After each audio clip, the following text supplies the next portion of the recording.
Hello বন্ধুরা, নতুন একটি ভিডিও নিয়ে এসে পড়েছি। আশা করি ভিডিওটি ভালো লাগবে। তো আজকে আমাদের দোকান থেকে 2 কেজি আমের আচারের কাস্টমার অর্ডার দিয়ে গেছে। তো 2 কেজি আমের আচার এখন আমি এগুলো কোটার মধ্যে ভরবো। তো আমাদের নিজস্বই আচার নিজের বাড়িতে বানানো হয়, বাবা নিজের হ্যান্ডমেড, বাবা নিজে বানায়।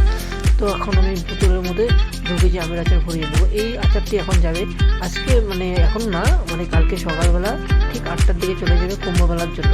কুম্ভমেলার থেকে আমাদের পাড়া থেকে কুম্ভমেলা যাচ্ছে। তো ওখানে 2 কেজি আমের আচার অর্ডার নিয়ে রেখেছিলাম আমরা। তো এখন আমরা 2 কেজি আমের আচার এখানের মধ্যে ভরে দেবো ভালো মতন। ভরে দিয়ে এই আচারগুলো একদম পরিষ্কারভাবে দিতে হবে, কারণ কি এটা হলো কুম্ভমেলায় যাবে। পরিষ্কারই থাকে, তথাপিও বোতলটার মধ্যে যদি কোনো ধরনের নোংরা না থাকে তার জন্য বোতলটা আগেই মুছে দিয়েছি ভালোভাবে। তো এখন আমি আচারগুলো ভরে নিব। তো আচারগুলো পুরো ভরা হয়েই গেছে প্রায়। এখন আমি ওয়েট দেখে নেব।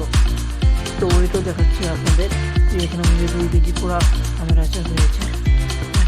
এখানে 2 কেজি আচার একদম পরিপূর্ণ